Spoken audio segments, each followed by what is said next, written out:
Yo, yo, yo, welcome to another edition of the Geeky Bros Podcast. I am your boy Tactix. And this is Big Geek Umar. How y'all doing today? I mean, I'm doing good. So far we have like no one in the chat right now, so Oh, so it's just me. how you I'm doing, good. buddy?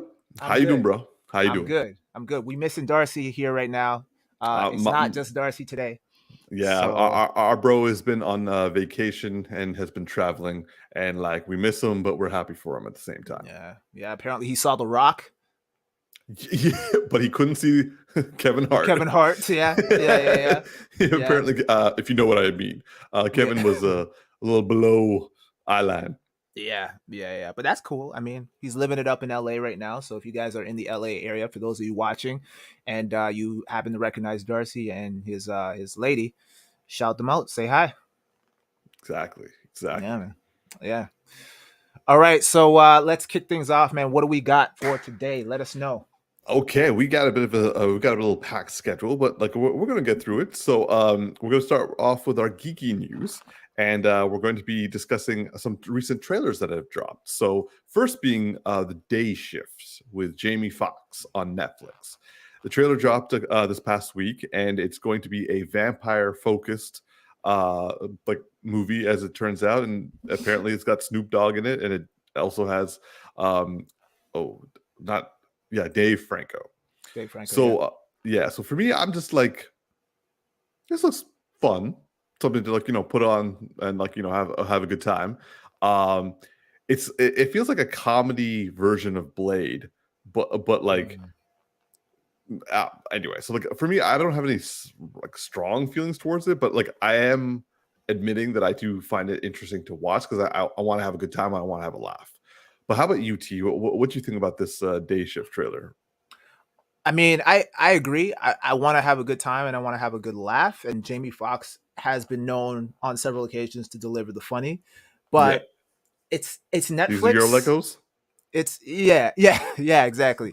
Um, but it's Netflix, so that concerns me a little bit because I've been burned by Netflix several times before. Like Netflix always promises good properties, but then they very rarely deliver on those promises. Like for example, Bird Box with Sandra Bullock. I thought that looked really cool. I thought it was going to be interesting, and it was some old bullshit. That one, speaking of Jamie Foxx, the one Project something, Project Power or Yeah, whatever. Project Power. I think it was. Yeah, Yeah, I was super excited for that because he had what's the guy's name? What's his name? Joseph Gordon-Levitt and JB Fox working together, and I was like, oh, this looks interesting. Because I feel like Joseph Gordon-Levitt's very selective in terms of like the stuff that he accepts because he doesn't do a whole lot of roles, right? So I'm thinking, okay, yeah, there must have been a reason why he chose to accept this one, and that was some old bullshit too. So yeah. Netflix has a lot of Netflix is a hit or miss, mostly misses. Like the only ones I could say that I've thoroughly enjoyed was Extraction and Old Guard. Other than that, Yeah, mm, those were solid. Like I would say that Netflix, like they do too much of throwing everything, like they like throw everything at the wall, and to a certain degree, yeah, like I'm glad that they do that, but at another degree, it's like you do need some of them to like stick. yeah, yeah. They're The all about quantity over quality. I feel. Yeah, and I would say that this movie gives me a little bit of hope because it's like I think it's directed by the people who did John Wick. Okay, right, but so and we're probably going to talk about this briefly in the next topic, but that Ryan Reynolds or the Ryan Gosling and Chris Evans movie apparently came out and with mixed reviews, and that's also Netflix, and that was directed by the Russo brothers. I know, So I know. yeah, that don't really mean That shit to me at this point, bro. that So actually hurt because I read that literally like an hour ago. That actually hurt. yeah, because I was actually like, it wasn't really on my radar. Like, because I mean, for me, the trailer kind of looked generic. It's like a generic spy movie, but the fact that the Russo brothers were attached to it, I was like, okay, maybe this is going to be kind of like a little bit more grounded version of Winter Soldier type of thing, right? Obviously not with superheroes and shit, but somewhere along that line. And I mean, I haven't seen it yet, so who knows? Maybe I might enjoy it. Um, but yeah, based on the reviews, it's not doing too good. So yeah, buddy, I don't know, man. I don't know. Like don't get me wrong. Like when me and my girl are just chilling, on a Friday night and we got nothing to do, and like a Netflix movie pops up, we'll check it out. But we've seen a lot of Netflix stinkers, man. So Yeah, I I understand that they're competing against like all the other streaming services, but like look at Prime. They're not doling out like everything they can. They're doling out like quality. yeah, yeah. And the same, and like look at Apple TV. They even dole out even less, and like those qualities are like Oscar and Emmy bonanzas. I actually haven't really explored any of the Ted Apple TV. Lasso. No, I haven't even checked out Ted Lasso. Well, Ted Lasso has won like literally all the Yeah, Emmys, I've and heard. also their the last movie that they released won like an Oscar, Mm, like won the Oscar for Best Picture. interesting. So like and Interesting. like they've like Apple TV has like what like 7 things on their thing that you could watch. Yeah, there's another one. It kind of flew under the radar, but I heard it was actually really good too. It's I don't remember the name of it, but it stars Justin Timberlake, which I found interesting because he hasn't done, like, I mean, he's done a couple of movies, but most of them have been kind of trash. But apparently, this one was actually not bad. It got pretty good reviews. But it's like more of a drama. So for dramas, it kind of takes me a little while to kind of like bring myself to watch a drama because a lot of the times I like if I'm just home with my girl and I'm chilling, like I want something like action Fun. packed or like something fun. You know what I mean? Dramas can sometimes be a little bit heavy, but once you get into it, you're like, oh shit, this is actually really good. Like I recently watched, not to get too off topic, but I recently No, watched Peanut Butter Falcon with Shia LaBeouf and Dakota I don't even Johnson. know. I don't even know that one. Oh, it's actually really good, man. Yeah, that one was really, really. I thoroughly enjoyed that movie. So, and that was a Wait, drama. hold on one second. Didn't you recently watch Devil's Advocate? That's a heavy film. Okay, yeah. So that's the first time I saw that movie. Because I don't know why I missed. There's so many movies that I've missed, and like my girl keeps ragging on me because she's like, "Oh, you call yourself a movie buff, but you haven't seen this, and that." I'm like, first of all, I've never called myself a movie buff. I like movies. There's a difference. But yeah, I call myself a movie buff. yeah, I'm not even gonna give myself that title because there's a lot of movies I haven't seen that like are sacrilegious to admit. So I just don't even tread those waters. But yeah, the Devil's Advocate was a great movie, great movie. Like I just recently watched it and I was like, how in the hell, no pun intended, did I miss this? That good movie, very good Yeah, movie. But yeah. okay, so we had this conversation off air. I'm like, aside from John Wick, I'm like, yo, what happened to Keanu Reeves, man? Because like back in the day, yo, his acting was pretty solid. But like as he's aged, again, with the exception of John Wick, which I guess doesn't require a whole lot of acting because it's just you just got to play a stoic character. But like I feel like he's kind of declined in the acting department. I wouldn't say he's declined. I would say that he hasn't challenged himself that way. Like he got into action Yeah, and he's like, "Yo, this is I love this shit." this is my wheelhouse. Yeah, like to be fair, like I can't think of a time where people have been like offering him dramatic roles. Like I think he did that that movie where he has like a threesome and then like gets like knock knock or something Yes, like that. yeah, I saw that But shit. like Man. that's That hard. shit was whack. Bro, I- oh man, that movie was so whack. but I wouldn't classify that as like a dramatic role. No, Um not by any stretch, bro. yeah, so like I agree. I think he's a really good actor, and he's got a lot of range. It's just that like he's doing comedy and he's doing action right now, which like sure, but like I actually one day do hope that he actually goes back to like something as dramatic as like Devil's Advocate and like a few of his other earlier films.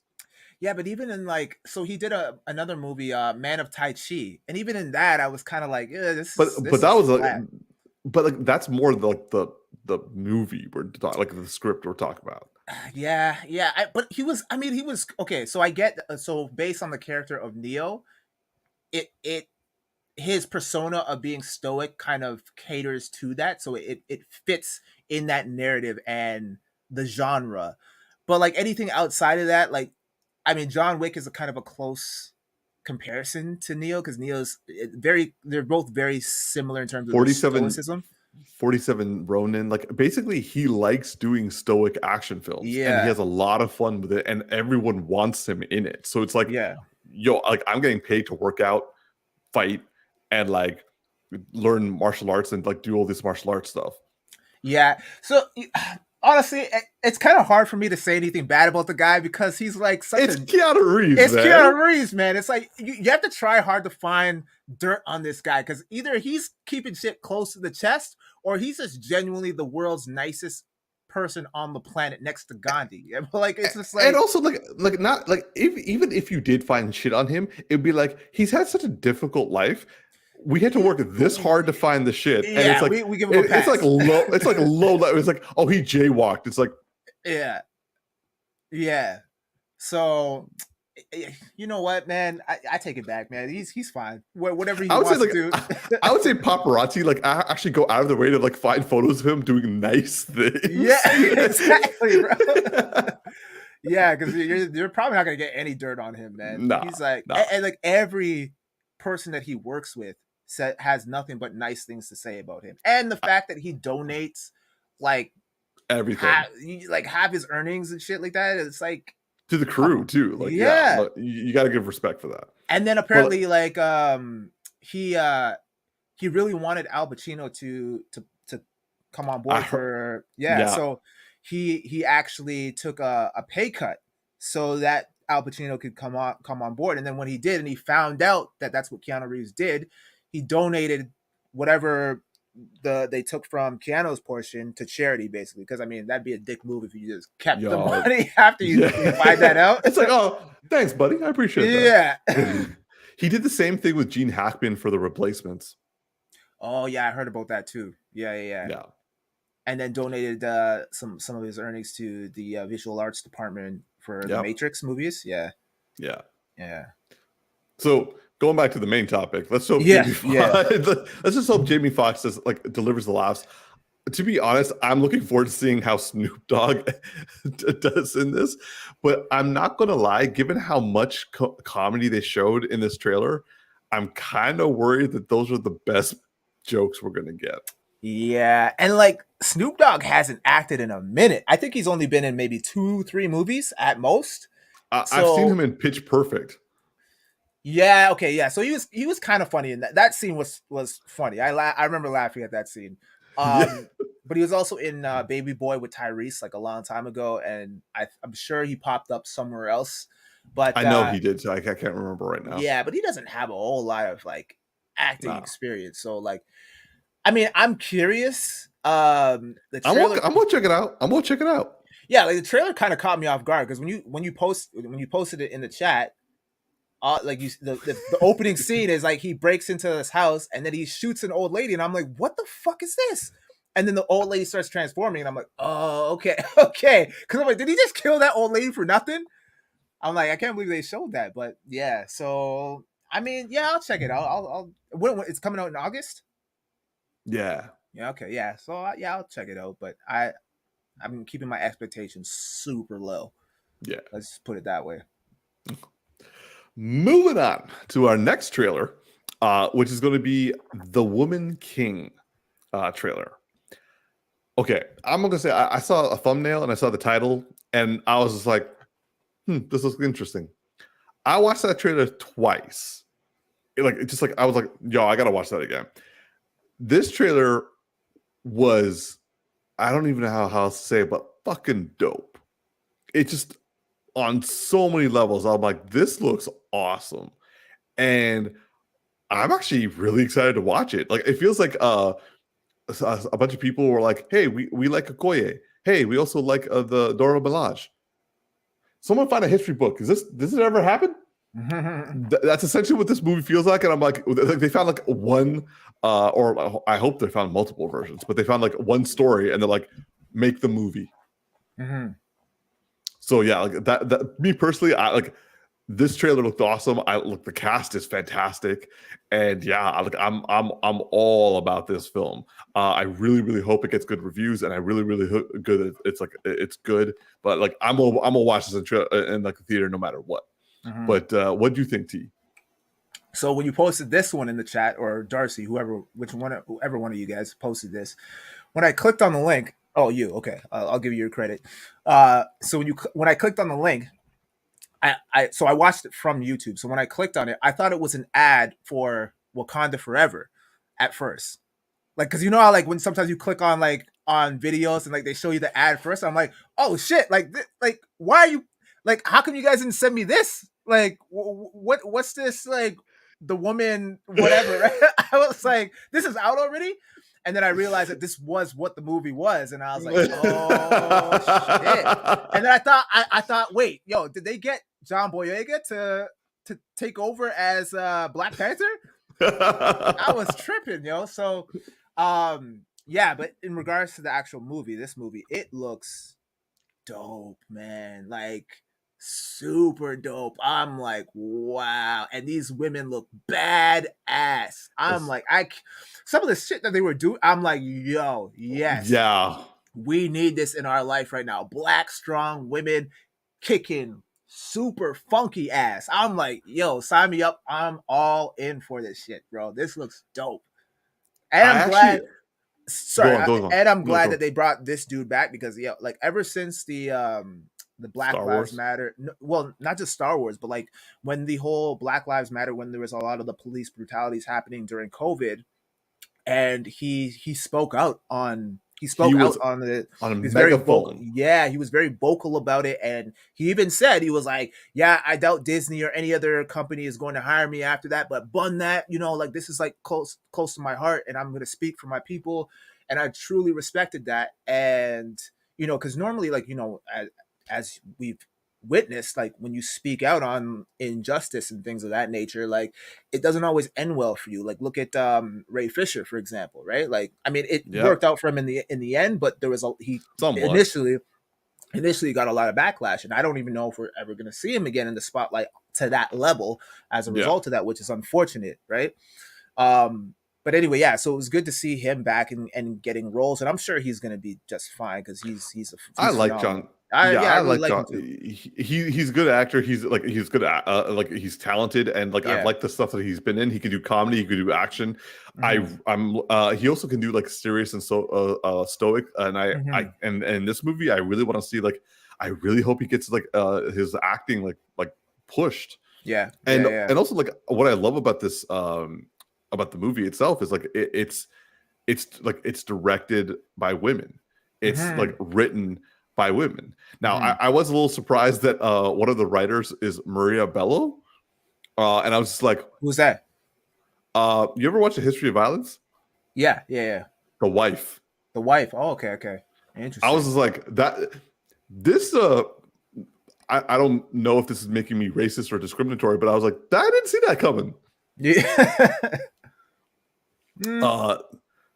So, but nonetheless, like I am really looking forward to this. I gotta say, like, one of my favorite parts, that is what I was going to say. I was like, one of my favorite parts is like they did this with her and a guy, and like women can actually bear more pain than dudes. 100%. So like, I'm like, y'all be stupid. Like, come on now. Like she's a fierce woman, and you want to go, like, she's built to give birth. We ain't. Like, bro. This is dumb on your part. You dumb. You sit down, bro. Yeah, but that's how men are, man. They underestimate the prowess of a strong woman, right? And then they suffer for it and get embarrassed. So, yo, like I'm there for it. I cannot wait. I hope we get to see this together. Actually, like, I want to treat this as like an MCU film. Yeah, this could be dope. Actually, no, scratch that. I'm gonna watch this first with you, because like an MCU film, it's always a second viewing. Interesting. All right, I'm down. I am down. Sign me up. All right, moving on. to our final geeky news for today has to do with Ryan Gosling in the MCU. Now, there's been a lot of buzz about him lately when it comes to like his negotiations with Mar-Vel. They want him. Apparently, he wants in. No one knows for sure. No one knows it. Like how there's not even a discussion of any deals being made. It's just that people are talking, and there are a lot of rumors going out today. Or like these days about like a lot of people want to get into the MCU. Everyone wants to get in the fucking MCU right now. And Ryan Gosling has been, for the most part, thought to have been connected to Nova. But apparently he has said he wants to like he's interested in doing Ghost Rider, which is the picture we have right now. Hold on, I got you. I didn't know which order you were gonna say it in, so but I got you. That's fair. So Ryan Gosling has been said he's connected to a Nova film, but he himself has said that he wants to be Ghost Rider. If I'm being honest, I can see him being Ghost Rider. Like I really liked him in Drive. And I mean, like, given how he was in that one, like he could actually do Ghost Rider pretty well. And I really like Ryan Gosling. He's a good actor, and I believe in him. And he's a Canadian boy, so I'm all for it. But to be honest, I kind of want Ghost Rider to go to Keanu Reeves. Oh yeah. People were campaigning for him to be Ghost Rider. Yeah, and so like I kind of want that to happen. So like I kind of like naturally want Ryan Gosling to take on Nova. So how about you, T? What are your thoughts? So until you said that, I was like, yeah, because I actually love Drive. I thought Drive surprised me because I was like, when I remember I keep saying Ryan Reynolds. I remember Ryan Gosling from Breaker High, bro. Me too. So like, do. Yeah, bro. Like Sean Hamlin as this like action character, badass guy. I'm like, I don't see it, man. And then watch the movie, and I was like, no, yeah, that's not Sean Hamlin, not at all. He grew up. He ditched Jimmy, and he's doing his own thing. So like, yeah. So until you said no, someone killed Jimmy. Yeah. Oh yeah. And then he went on a rampage. That makes more sense. Yeah. But I forgot about the Keanu Reeves campaign for Ghost Rider. Up until then, I was like, yeah, definitely give Ryan Reynolds Ghost Rider. But yeah, I think you're right. I would rather see Keanu Reeves play the role of Ghost Rider. I'm not too familiar with Nova, so I don't know how well he like Ryan Gosling would be able to pull that off because I have nothing to compare him to. I've seen the character, I just don't know anything about him. Well, look, I would say he fits in nice. Like, you know, the Guardians of the Galaxy, the first movie, they were at the Nova Corps, right? Yeah. So like it's like that planet, he's basically like the Superman of that planet because he's able to channel the Nova Force. Okay. Did you ever see Ghost Rider 2 with Nick Cage? I barely saw Ghost Rider 1, man. I just remember that one scene, and they keep playing it. So like whenever you watch Netflix, or like whenever you're scrolling through Netflix, and they sometimes give you a small preview of the movie. And he's like him in the cycle next to a guy on like a horse. No. So that's the first one, but in the second one, there's a scene, and I only watched the movie up until this scene because I actually wanted to see it. And he's like trying to fight back the Ghost Rider, and he's got this guy pinned to the wall, and he's like, yeah, you're lucky because the only thing standing between me and the Ghost Rider, or between you and the Ghost Rider, is me. It's just scraping at the door. And he's just like, it's scraping at the door. And I just remember that scene, and it's hilarious, bro. If you ever just go on Netflix and just go on the thumbnail, you don't even have to watch the movie. Just watch that part, and you'll die of laughter, man. I don't think I could do it. Like I have such a low tolerance of Nicolas Cage these days. Like I'm not gonna lie, a part of me wants to watch that movie of his with Pedro Pascal. Yeah, I want to watch it too. But just because like I hear it's like good in terms of like he's just making fun of himself the whole time, but like at the same time, like I have a threshold when it comes to Nick Cage being Nick Cage. What happened to dude though, man? I feel like he had like back in the day, he had a couple of hits. He did, but the thing is that we were too young and stupid, so like we just kind of were like, okay, cool. But now I'm just like, what the? I went back and rewatched like Con Air? The Rock and Con Air and like Face Off, and I'm just sitting there. I'm like, oh my god, like he is certifiably insane. But before I'm like, oh, yo, he's a good actor. He's like, he's really channeling this like psychosis, and I'm like, no, he just being weird. Man. But he's a character, bro. Like, yeah. Oh man, yeah. But National Treasure. Oh yeah, but I like those movies though, man. I like the first one. Everything after that was bullshit. I mean, they're all kind of a blur to me, so I don't really remember them like individually, but I remember having a good time with them. Okay. Yeah. Okay. But yeah, anyway, back to the topic. Yeah, Keanu Reeves for Ghost Rider, and I'm down to have Ryan Gosling in the Mar-Vel MCU. I think he's proved himself as an actor, and so yeah, I think he can pull it off. Agreed. Yeah. Moving on to our next our big topic now. We are going to be reviewing the full season. Overall, individual episodes, but overall, the full first season of Ms. Marvel. Yeah. And so like the final episode, the season finale of the first season aired this past Wednesday. Yeah, we've been keeping it quiet because we didn't want spoilers, but it's Friday now, and like y'all should have been watched already, or y'all should be watching if you're not watching. So, you know, spoiler warning. If you don't want to know things, just click if you're watching after our live event, just click the next one, or just listen to the spoilers and get interested into watching it. So everyone knows that I have very strong feelings about the show, so I'm going to go last on this one. T, I want to hear what you thought. What did you think of the first season of Ms. Marvel? So, if I'm being honest, it was a tough start for me personally. Yeah. It came on like I've said this comparison before in previous episodes of the podcast. It came off as a combination of like Spy Kids and what was the other thing I compared it to? It was like Spy Kids meets Sky High.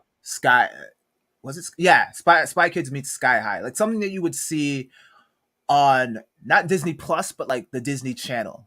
Yeah, where it's like a very low budget kitty bop type of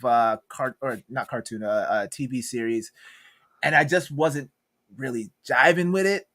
Like so the things I did appreciate about it initially was I liked that it was kind of opening myself as well as other people that are not of that culture into that world and having opening it up to a better understanding of what that culture is like, right? I mean, I can't really judge on how accurate it is, but it was just kind of interesting to see something a little bit different and see a little bit more diversity. And that's one thing that I really applaud to Disney and Marvel in terms of their diversity and whatnot.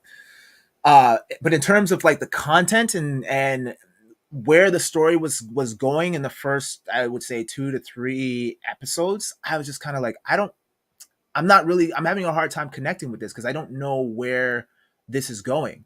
Right. And so I was kind of losing. And then on top of that, like it was right around the time when like The Boys was out. So I was kind of like, shit, man, how do I watch The Boys and then watch this? Like, no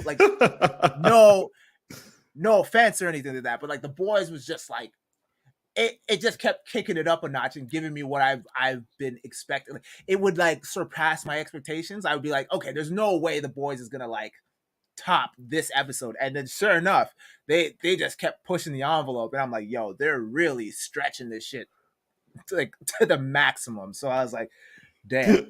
And then this is kind of like, oh, it's like very lighthearted, it's fun, and yeah, it was nice, Okay. but it was like I wasn't initially connecting with it. But then I was like, okay, now that The Boys is over, I'll like give it a chance because I tried to watch what was that, Umbrella Academy. I watched like part of the first episode and I checked out. I was like, yep, nah, this is. I'm like, I'm done with this show already, bro. Like, this is not for me. So I was like, okay, so Miss Marvel can't be this bad. So I went back, watched Miss Marvel, and then sure enough, it started to pick up. Like, action started to get they started to add more action. The storyline was starting to kind of lead in a direction. Like I could kind of see where they were trying to take the storyline now, and like they primed like a setup, a nice setup for a villain.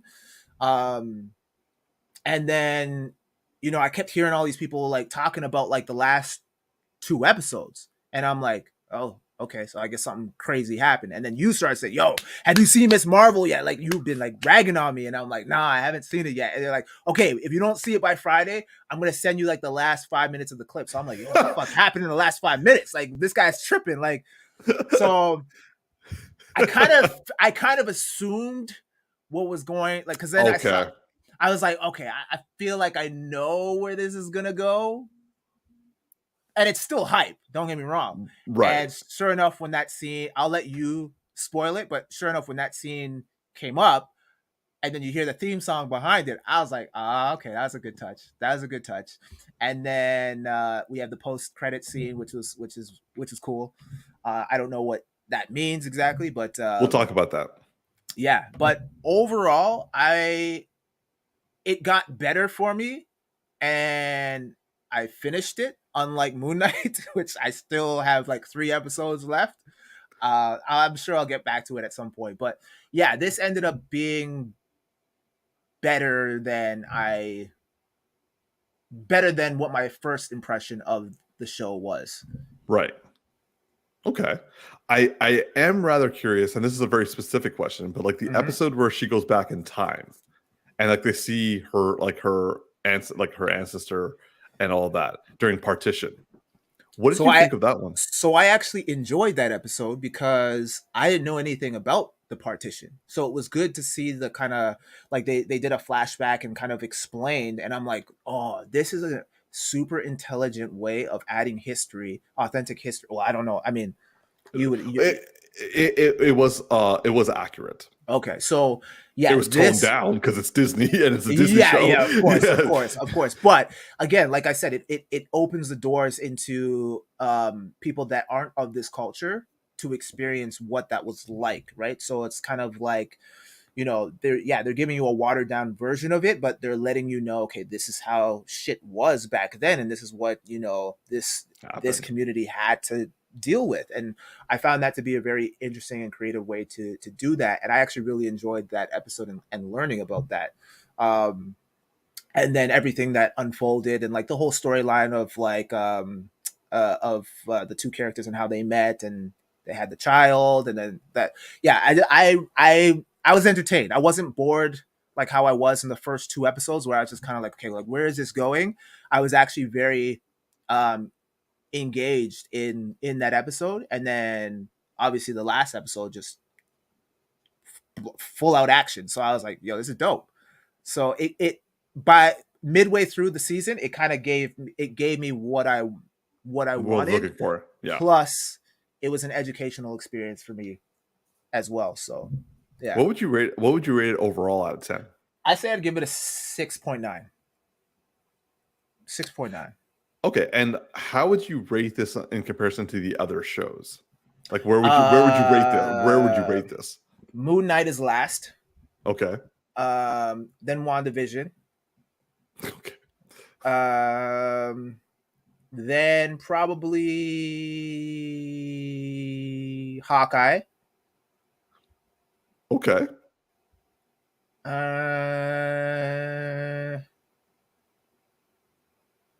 No, sorry. It's a toss up between Hawkeye and Miss Marvel. I was worried you were going to say that. Okay, yeah. And then I'd probably say what's next? Falcon and the Winter Soldier. Yeah, I still like Falcon and the Winter Soldier. Uh, Probably. Oh wait, and then there's What If. Shit. And Loki. I said Loki. You did? Yeah, I did. Did I say Loki? No, Oh you yeah, didn't. sorry. Moon Knight. Uh, WandaVision. WandaVision, Loki. Um, Fuck. Hawkeye and like Miss Marvel are like neck and neck. Yes. Miss Marvel maybe just a little, just like a dick hair more. Um, then What If, and then Falcon and the Winter Soldier. Okay. Okay. That's how I Okay. rate it. I respect that. Okay. Yeah. So I'm gonna ask you more questions as I get into it, but like I'm gonna Mhm. give my review now. Mhm. I'm not gonna lie. This show there's clear bias on my side. I would say this is my favorite MCU film, MCU TV series. Mhm. Like this beat out WandaVision for me. Mhm. And WandaVision was my number one. Mhm. This for me was the first time an MCU show stuck the landing. Mhm. And that's a big deal for me because I'm just like ordinarily like I would say Loki was the closest to sticking the landing, but like they still had a weak penultimate episode. This Mhm. the fifth and the sixth episode were just like really good. Mhm. Like culturally speaking, like you were saying, this is accurate. Like at times, this was painfully accurate. Like they would just say something. I'm like, ooh, that's true. Or other times, I'm like, oh, that's hilarious, and that's also true. Mhm. I love her costume. Her costume Mhm. could not be more magnificent for me. Agreed. I'm glad they And changed it from the first costume. I'm like, yo, I really hope they don't stick to that. no, I knew they were going to do this like a whole like it's kind of like Peter Parker style where he had that like Yeah. ridiculous outfit, but like Yeah. this is like this also is, like what I love about this is like so in Islam, names have meaning, and that's like a big thing. Like Mhm. you choose an Arabic name or an Urdu name to kind of uh, give meaning to the name to the person that you're giving birth. It's not like just saying like, oh, you're just going to name you some random thing. Yeah. What I loved about Ms. Marvel is that like her mother literally made her costume, Mhm. her symbol that what like in the comics it was basically like a ripoff of this of the Ms. Marvel symbol, but this one the symbol is the Arabic letter Qaf for Mhm. Kamala, Mhm. and which is part of her name, and they've essentially made an Arabic symbol for her symbol, and Mhm.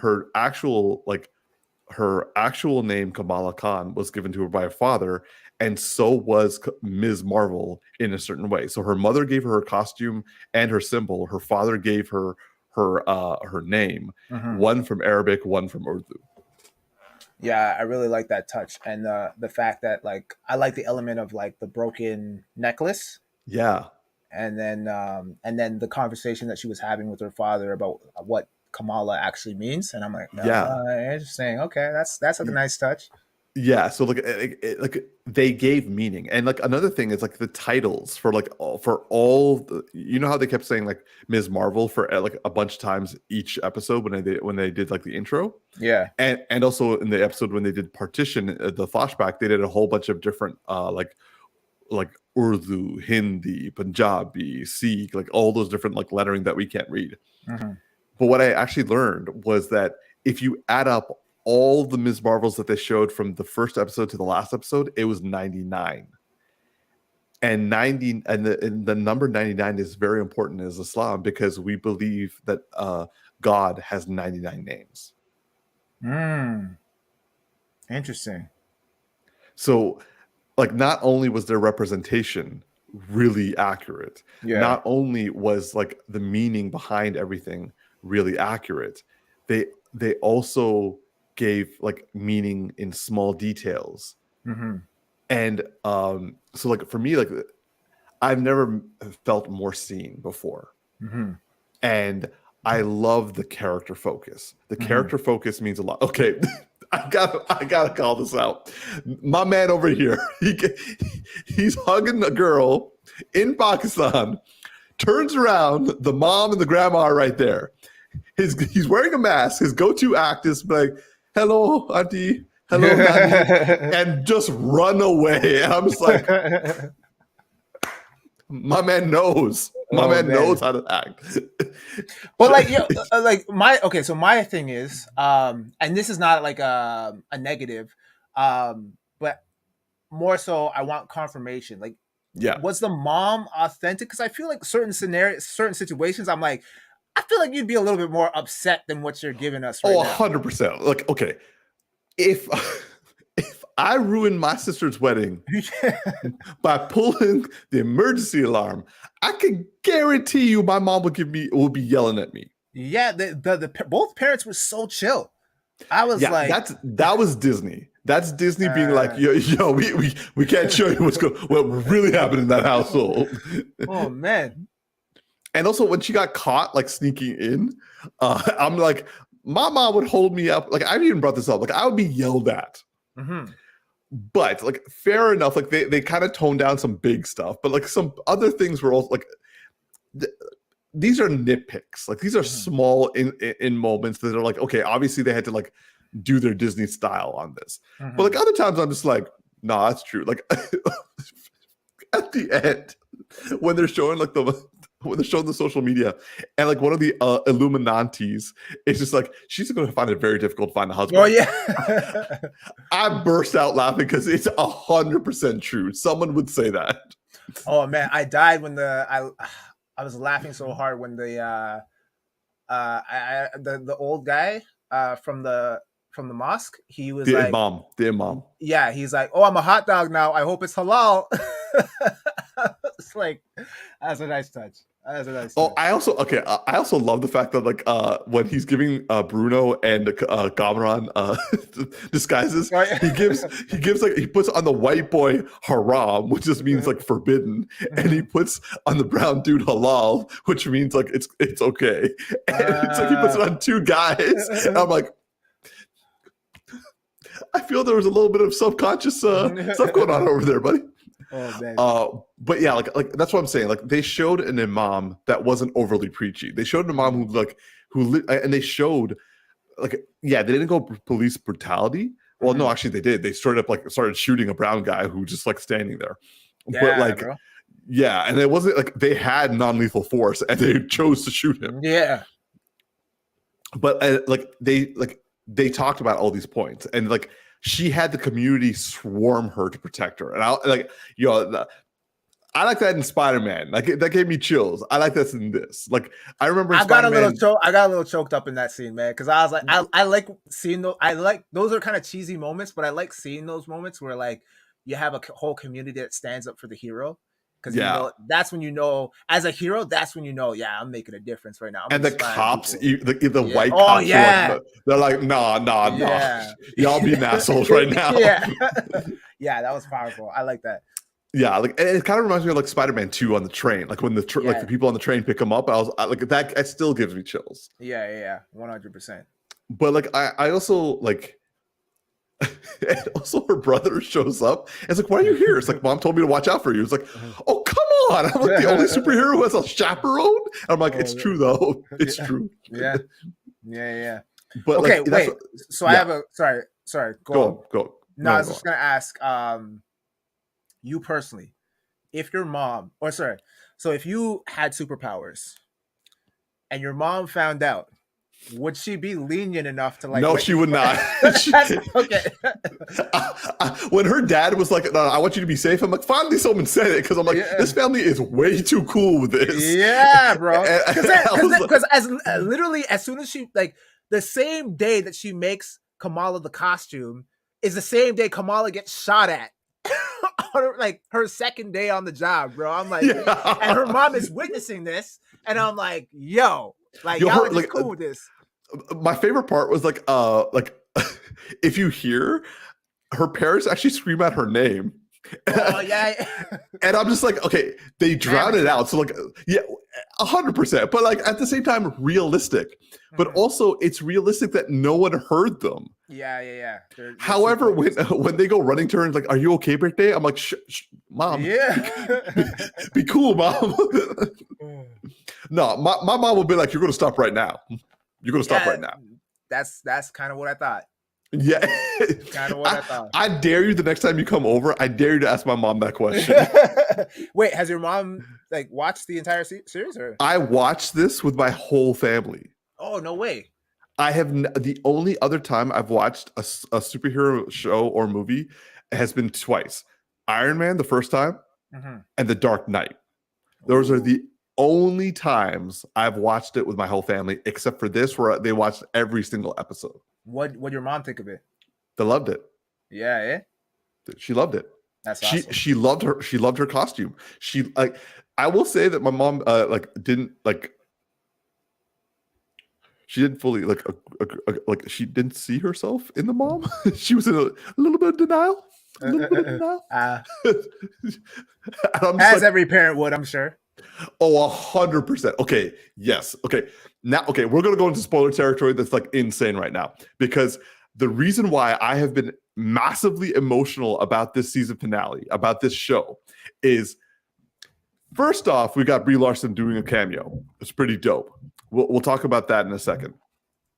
But also this right here. Kamala Khan, Ms. Mar-Vel, is the first official MCU mutant on screen. We are introduced to the mutants, and it was Kamala Khan who introduced us.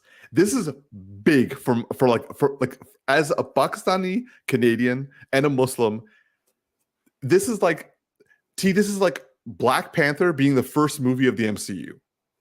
I agree. And that's starting the MCU. Like, it wasn't Iron Man, it was Black Panther, and like they started the MCU from Black Panther. This is that for us. This is a big moment for me, and I love it. I just fucking love it that they went there. They did it. And the mutants have been officially, we're going there now. And Kamala Khan is the first one to be that. And I'm like, yes, mutants are happening. Ms. Mar-Vel is like the first one. And like you said, they got the theme music going. Yeah. Oh, that was a love it. I love it. So yeah, like also I'm actually a big fan of how they like the post-credit scene transitions to the new Marvel's movie that's coming out. And it actually makes me really want to see what happens in the Marvels. Like before I was like, oh, Kamala's going to be in it. It's going to be we're going to get what's her name? Rambeau from WandaVision. Yeah, I'll go see it. Now I'm like, no, I want to see this movie. How about you, man? What do you think of these two things? Okay, so this scene, I kind of saw it coming with all the speculation that was. I kind of let that out of the bag. I'm sorry. Nah, but it wasn't even you. Like I started seeing not thumbnails revealing. They weren't revealing or spoiling thumbnails, but like they were very cryptic, and I kind of just read between the lines, and I'm like, okay, there's only really one thing that would make sense that people would just have an uproar about this, and it didn't ruin the moment for me because I'm like, this is awesome, because it's like we've been wanting mutants to enter the MCU for a long time, and now that we're getting it, this is a beautiful segue in how they do it. And obviously, like, I'm happy that you have this moment, because for us, like you said, it was Black Panther, right? Being like, obviously, it was super inspiring to see that, because growing up, I idolized Batman. Batman's a white billionaire playboy, right? So it's like not someone I could really relate to, but I admired for other reasons, right? With Black Panther, now you have like little kids that can see a black superhero, right? But also, like the people, like everyday people can see like black actors and like actresses and like see them in authentic outfits. They can see them in like powerful positions, and like it's like, oh yeah. Absolutely, 100%. And the girl who plays Kamala, or like everyone, honestly, everyone who was in this show did a fantastic job. Like The there acting was were, top notch. yeah, the acting from every single person. Like I have no gripes with anyone. And Kamala, like real, she's very likable, and someone I could see like young girls really relating to, which is really fantastic. Yes. And yeah, like I said, the whole mutant thing is really dope because now it gets people hype. And like as I'm watching this too, I'm kind of like, because I remember on IMDb, and I know you're like, for some people, IMDb is discredited as a rating system, but like that's usually my go-to like for rating, because I usually am IMDb, whatever the rating is usually generally close to what I would give like a show or a movie. And so I think at the time when I started watching this, the rating was like at like a 6.5. You know And this got like review bombed, right?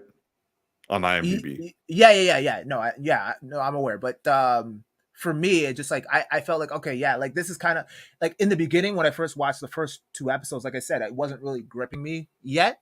So I was like, yeah, 6.5 is kind of where I put this, because it's not a bad show based off of those two episodes. It's just not something that I initially connected to, because I didn't know where it was going, and it, like I said, it came off very Spy Kid, You, Sky High type of me. you're not like really the like high school comedy sort of stuff. Like like even like the fact that you like I thought it was kind of surprising, but then when you told me that you actually weren't gelling that much with Homecoming, I'm like, oh okay, well then like yeah, it's like Yeah, it's just like Homecoming was good, but real like the my favorite one was like no way home. uh No Way Home, and the one before it, Far From Home. Like I I enjoy didn't like Far From Home that much. I liked it. Excuse me. I liked it for the Mysterio element and the introduction That was of good. the actual Spidey sense thing. Like that shit was like cool to me. There was a lot of Agreed. really cool moments, and I like the whole illusion aspect of it. Didn't really care Like for like the robots like being the thing, but like I enjoyed it. I had a good time with it, more so than I did with Homecoming. But Endgame obviously is, or sorry, not Endgame. I do the same thing because I'm Yeah, so used to saying Spider-Man Endgame that like it's just but become it's but that's really what it is, it though. is Like it is that's, though. yeah. So but anyway, back to what I was originally saying. So with this, I just kind of felt like, okay, yeah, it for me, I guess I would give it a 6.5, but that's just my own personal thing with it. Not, it's not taking away from the show as a whole. And I understand that this is a huge show for people in this community, and it's very important that it does well and that people are receptive to it. And then as I started to watch more and more episodes, and then it got to this part, I was like, I bet the creators were like, these motherfuckers don't even know. Like, yeah, we'll take your 6.5, but you don't even know. If you've dropped off at like episode 2, whew, it's gonna be rough for you, because you don't even know what we're about to drop on you motherfuckers. And sure enough, they drop mutants with the and I'm like, okay, yeah, all right. Now, because before I was like, the problem that I'm having with what phase are we in now? Phase 4? Or Or yeah, the problem is I have, up until this point, I had no idea where phase 4 was going. exactly, yeah. I'm like, where, like, yeah, you're giving us Shang-Chi and another Doctor Strange, and like, yeah, those movies are cool, but like, where's this all leading to? Like, at least with like, Iron Man, we know right away you're leading to Thanos and the Avengers. So okay, Yeah. we're building up to that. Like, we've gotten so many movies already in phase 4, and other than Yeah. Kang, I don't know where this shit is going. Yeah. So when they drop this now, I'm like, okay, yes, I'm on board. So yeah, it definitely bumped my rating up for sure. What so you said you had questions about the Ms. Marvel sorry, the Captain Marvel thing? Yeah, well, it was interesting, but I just didn't know. I don't know. Like, I know kind of the tie-in between Captain Marvel and Miss Marvel. Obviously, she's a fan, and yada yada yada. But I just don't know where this particular scene is going, like what they're setting up exactly. So I think they traded places. Interesting. Okay. And I think like so I think that so her bangle, I think actually is one of the quantum bands from the comics. So I don't even know what the quantum band is. So the original Mar-Vel, who kind of like started the whole like Captain Marvel and like all the like subsequent like storylines. He had the quantum bands that allowed him to like basically transfer from the negative zone to Earth, and like he had like some dude who had them, and they would trade places, and he would like go and save the day while the other dude was like chilling out in the negative zone, and then like they would change back and like go back sort of thing. Like that was the whole like transition of the superhero thing. I feel this is taking it from a much more like realistic perspective, because like right now we know that Shang-Chi has the 10 rings, and we don't know where the 10 rings come from, and even they don't know. And then in this one, we see the 10 rings symbol of where Aisha found the bangle, and it was attached to a blue arm, which very well could have been the Kree, which is where Captain Marvel got her her outfit from. Okay. So I think that Captain Marvel has been investigating, because she was like at the end of Shang-Chi, she was like, yo, I don't know where this is. Oh wait, I gotta go. And she left. And here she looks like she's just like where the fuck am I? And she's like, oh no, I think I'm back into Earth. And I think Kamala got switched with her. Wait, Captain Marvel was in Shang-Chi? She was in the post-credit scene. Oh, I gotta watch that again. I totally forgot about that. Okay. Interesting. Very interesting. I think that her bangle is from the negative zone. And I think that it's because it's another dimensional thing. I think the 10 rings that Shang-Chi now has, I think they're also from like another dimension, like negative zone style. See, this is where you lose me, guy. I have no idea about negative zone and all this shit. Like, so yeah, I'm kind of going in blind at this point with a lot of this shit, but yeah, I'm a little bit more excited now. I would say, like, for me personally, reading Ms. Marvel, like when I missed her for when she started in 2014, like when the character was introduced, but like when I started reading up on her, what fascinated me about her the most is her story with her friends and her world and her family. It was never the villains, because if you think about it, most of my favorite superheroes are ones who have the villains, like Spider-Man. I'm always looking for his villains with him. Batman, I'm always looking with him, like, investigating stuff, but also him dealing with like the supervillains. Yeah. X-Men, like, there's so many characters, and like they all have their own stories, and they're always being persecuted. But with Kamala, it was never like in many ways she's got the dumbest villains. Like they're not anything to write home about. But she's she is almost as popular, if not as popular, as Spider-Man since 2014. You know what's funny? I was actually when this big reveal happened on the right here with the costume. Yeah. I randomly was just like, I would love to see a conversation between her and Spider-Man at some point. Yeah. Like, because I remember I was watching a cutscene from one of the like PlayStation games or whatever, and Spider-Man and Kamala are having like a conversation. I don't remember what about, but I was just like, oh, that'd be interesting to see in like live action. Yeah. 100%. And also, like, she's close with Miles Morales. Oh, interesting. Yeah. Ah, okay. Yeah, that'd be cool to see too. Huh. Yeah, I mean, yeah, I enjoyed it. It definitely got better for me. A lot better for me, I would say. This was always like, this needed to be authentic. This needed to be a character focused show. Which it was. Like, not that you were complaining, but you were saying that like it didn't have the action sequences, and it didn't. And to be honest, the action sequences, if I'm going to be nitpicky, the action sequences were meh at best. And the main problem was the villains. The villains in the show were underdeveloped because they didn't have time. Yeah. Disney needs to stop doing 6-episode series. They need to do 8 to 10. Mm. Even if it's going to be like they like one of the like now that's isn't entirely their fault because of COVID, but Falcon and the Winter Soldier is much lower on my list, but it only because it was affected by COVID and they had to cut like entire story arcs. Yeah. If they kept the story arcs and were able to film and able to show, Falcon and Winter Soldier probably would be like up there, like right next to like it would be up there with Loki, it being like my second favorite. Because like there are aspects of Falcon and Winter Soldier that I love, but they have other parts that are just like they weigh it down. Yeah.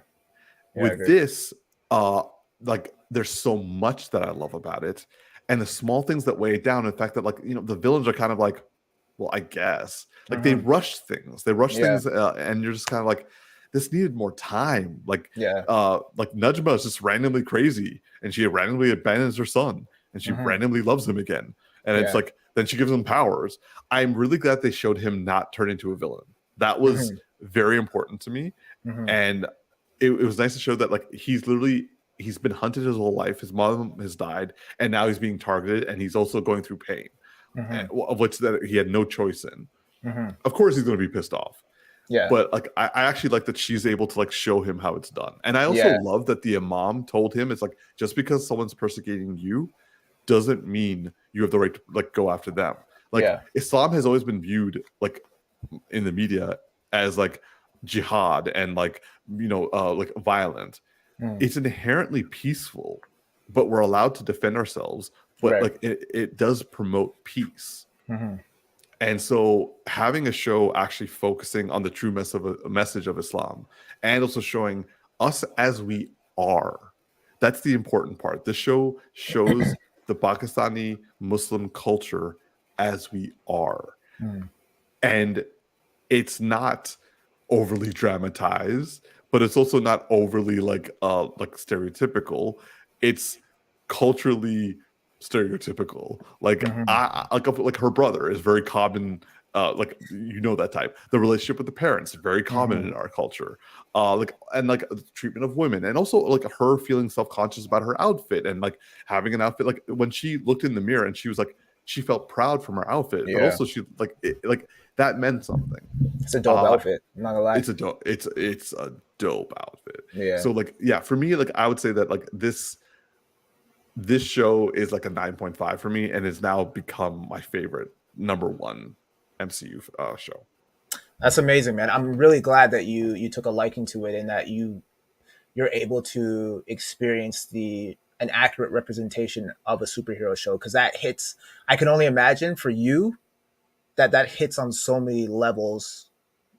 Like you being of the same culture, and then also you being a big superhero fanatic. I like that speaks levels and volumes, right? And so for me, if anything else, I'm just glad that you got to experience that the same way that me and Darcy got to see Black Panther on screen for the first time and see Black representation in that facet of like royalty and like power.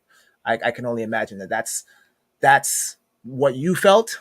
Yeah. And on top of that, the fact that this was the first introduction to the mutants, which is another thing to be super proud of. So milestone awesome. After milestone. Yeah, for sure. 100%.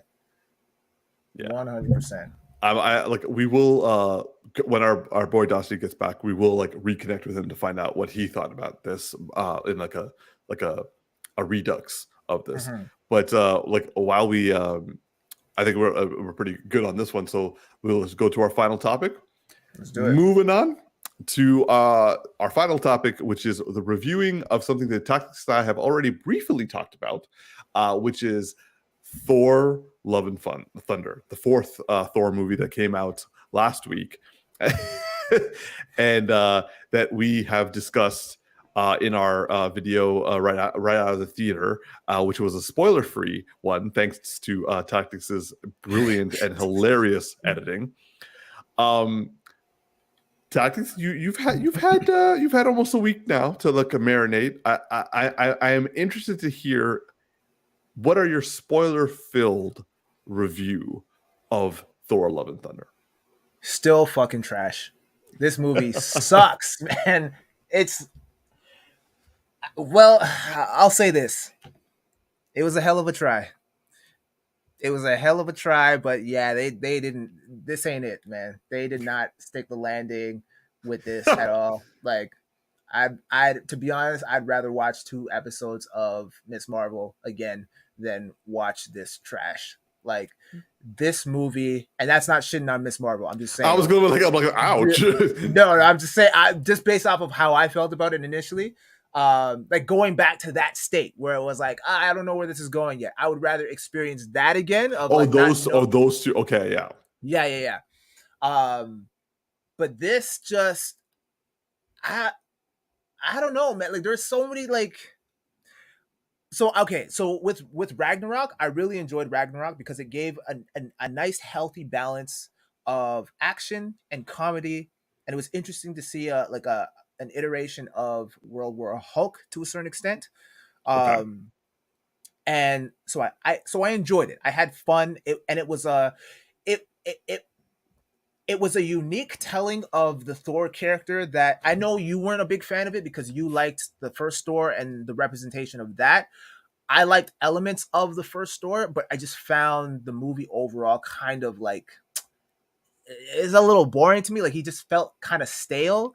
And then Thor 2, I don't even remember. Like I was just like, yeah, that's off my radar 100%. But then when he was in Avengers, the first one, I was like, okay, yeah, he's a little bit more likable. He's got a little bit more dynamic range to him, so I could get behind this character.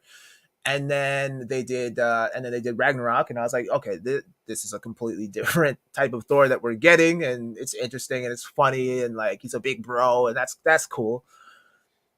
And then I feel like they just kind of tried to double down on Ragnarok, and it just didn't work for me, man. It's just like he's just getting dumber by the movie. Like he's not anywhere like what he was in the first Thor, where he's like a badass. He's a fucking airhead, and I'm just like, he's a himbo. Yeah, exactly. Very well said. And yeah, the Guardians of the Galaxy hated the fact that they were barely in it. Is like, what was the point of that setup if that was what you were gonna do with them? Like that just made no sense to me at all. You're just filling time. And then we keep hearing about Gore the God Butcher. I know nothing about this character, but Christian Bale fucking previously played Batman, like one of the most underrated actors of our time, like in this movie. And I'm like hearing that, like, the test footage, like everyone's loving Gore and like he's super menacing and all this shit. And it's like, this motherfucker's barely in it. He barely does anything. I'm like, where's the butchering? I see Gore, but he killed one person on screen and then died. Like, what? So all that setup, all that build up, like, what? Did we watch the same movie? Because what are you talking about? There wasn't enough Christian Bale to idolize. Everyone was like, oh, he did such a great job. A great job doing what exactly? Huh? Like, I don't know, man. It's just the.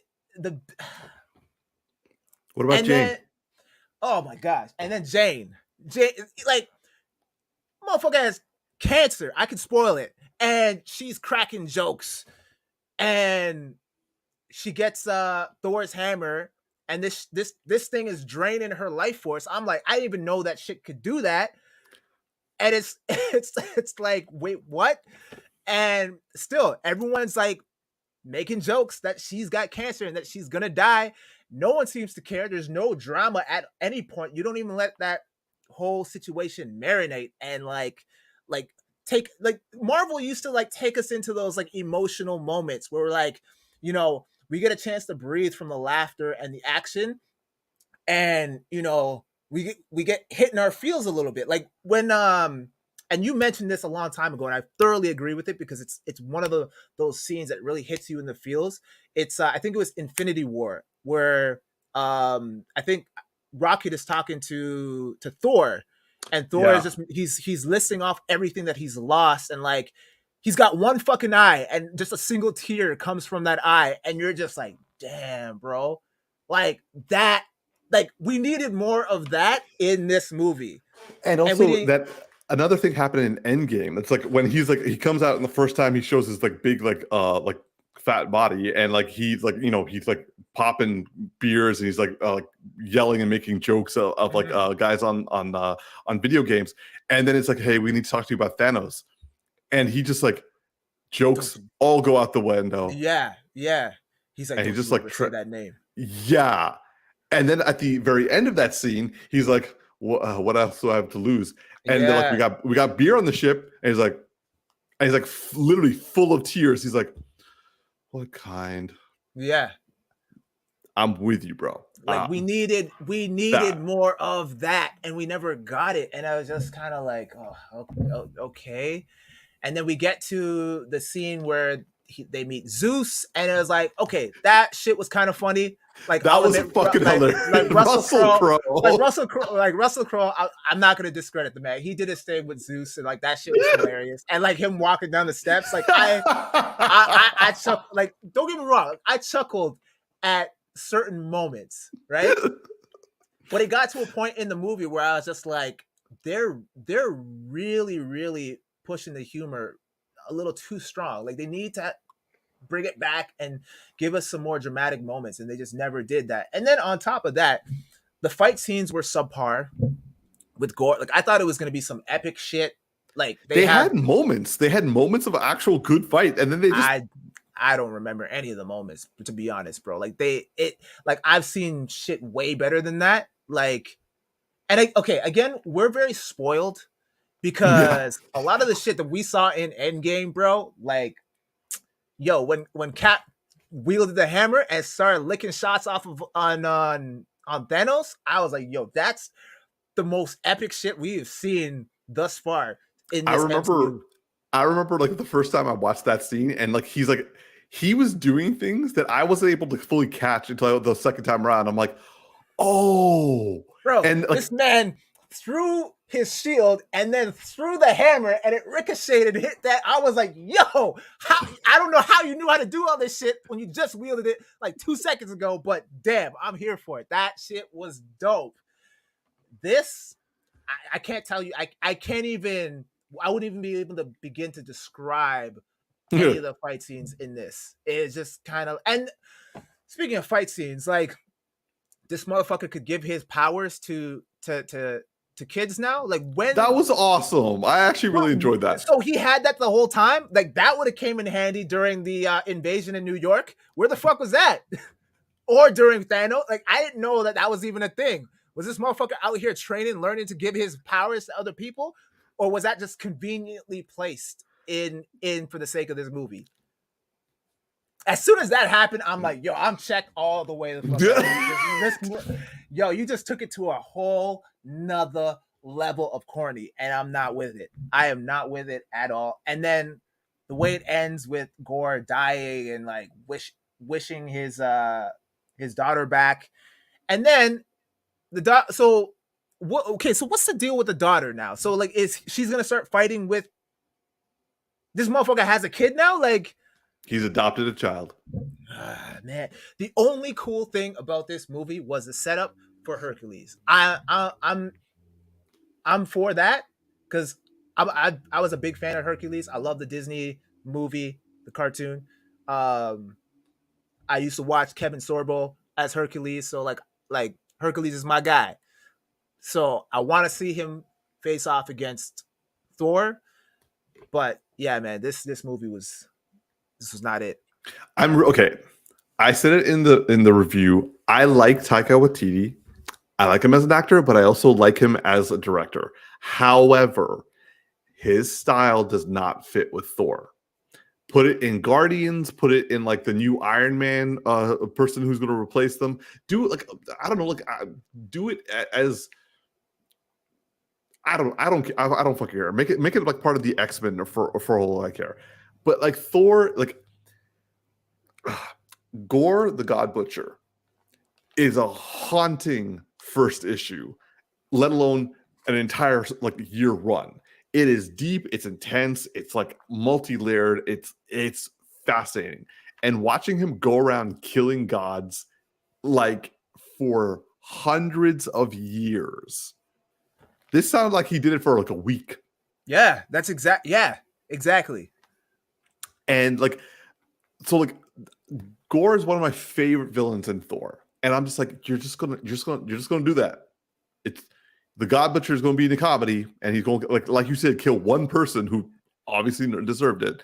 But like, where's the talk? Like, where's us seeing him do other stuff? Also, they go to Omnipotent City. I thought he was gonna show up there and start killing people. He didn't do that. Nope. And then with Jane Foster, like, don't get me wrong, Natalie put the work in, and she looked hella dope. Agreed.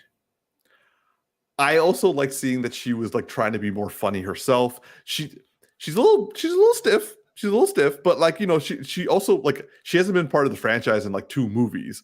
Mm-hmm. So I can see her just being like, look, I'm jacked and like I'm trying to keep up with you guys, but you guys have all been friends for a while. Mm-hmm. So she felt like the new person, so I'm not going to belabor her comedy. But like, again, Mighty Thor is a very impressive and at times very deep and serious aspect. And she's fighting cancer. Yeah. And like the cancer, like the millionaire wasn't like draining her of her life force. It was removing all the toxins from her body, aka her chemo. So she couldn't fight it. She couldn't fight it because it kept removing its ability to fight her body to fight it. Mm-hmm. So that was kind of sad. And she was like, look, I don't care. I'll let the cancer grow. I have to save everybody. This was in the movie or in the comics? In the comics. Gotcha. Okay. So like, and she loses her hair, and she's like literally crawling out of bed to get to the hammer, and she's like fighting off against things that she could very easily die as Mighty Thor fighting off against. And it's like apocalyptic level stuff. And she's got Thor, like or as he calls himself, Odin's son, like he's just like, oh, Jane, but I have to respect you for this. Like they did like the comedy romance level of that, and I'm just like, they are really cute together. And it was nice to see, like, you know, Chris Hemsworth be like, yo, I love you and I don't want you to die. And like, but they didn't even lead into that. It's like, I've literally lost everything. Everyone in my life I've lost. You're the last one and you're dying. And I'm like, they didn't go that deep. They held back on that. I'm like, oh. Yeah, even when she dies, it's like the next scene and he's making pancakes. And cracking jokes. And it's like, yo, they're not taking themselves seriously at all with this movie. I do love the fact that that was his real life daughter, though. Yeah, but fuck this movie. That don't make it good. Fuck this movie, man. He could have his daughter, like his aunt, his uncle, like, I don't give a shit. Like, well, actually, funny you should say that. His brother, as you know, was in the movie. He was the actor. Yeah. His wife was the wolf girl he made out with on The Wolf in the beginning of the movie. Oh, no way. Yeah. Okay, that I didn't know. And his 2 twin boys were part of the kids who, at the end, like charged with him. Yeah. And then, so I didn't realize that. So, you know, Jurassic Park? Yeah. Alan Grant, the main. Yeah. He played Odin. I was like, he looks so familiar, but like, I can't place him. And then I was, Sylvia, my girl, she asked me, how many brothers does Chris Hemsworth have? And I'm like, I think just the one.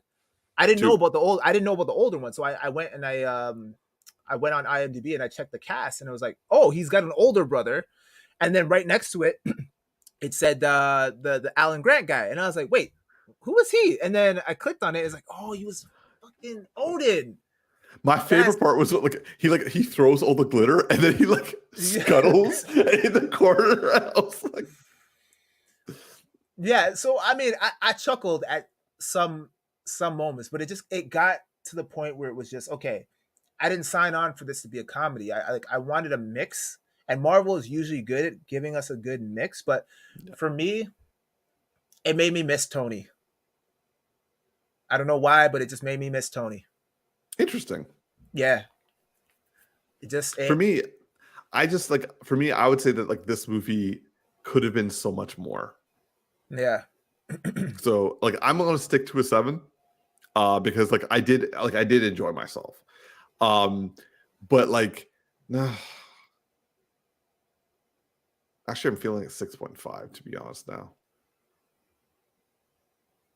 Yeah, that's Maybe right. 6.5. Yeah, that's right.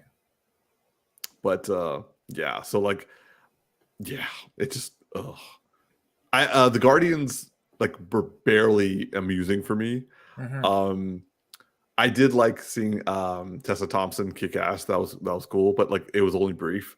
Yeah. I did like her relationship with Jane. But again, also very brief. Uh-huh. Like basically there were a lot of good elements to like Christian Bale did a great job when he was there. Natalie Portman did a great job when she was there. Like the story elements, and I actually like Chris Hemsworth in this. It's like he's you can tell he's having fun. He's having a lot of fun on this role, and that's endearing. I have no problems with his portrayal and this new direction that they're going with Thor. I don't mind that he's dumbed down. It's just Too the much. actors, yeah, the actors. I have no issues with the actors. Chris Hemsworth did great. Natalie Portman, phenomenal. Tessa Thompson, amazing. Christian Bale, obviously dope when he's actually there, but just the movie as a whole just didn't work for me. I hear you, man. I hear you. Didn't work for me. It's a hard All watch. right. Yeah.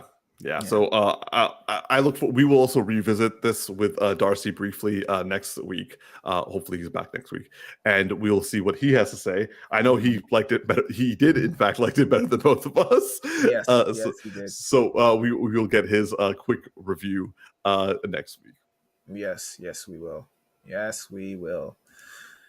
All right. Well, I guess this does it for the episode. So we are going to sign off. As always, thank you guys for watching or listening. If you guys are listening to this on the podcast on Spotify, as always, like, favorite, subscribe. Sorry, that's Umar's line, so he'll probably say that again. But for now, I'm your boy Tactix. This is Big Geek Umar. Thank you all for watching. And also, if you want to skip ahead, if you're watching this on YouTube later on to a different topic, be sure to check out the descriptions and choose the timestamp for the discussion you want. And yes, please like and subscribe, comment, and live long and prosper, y'all.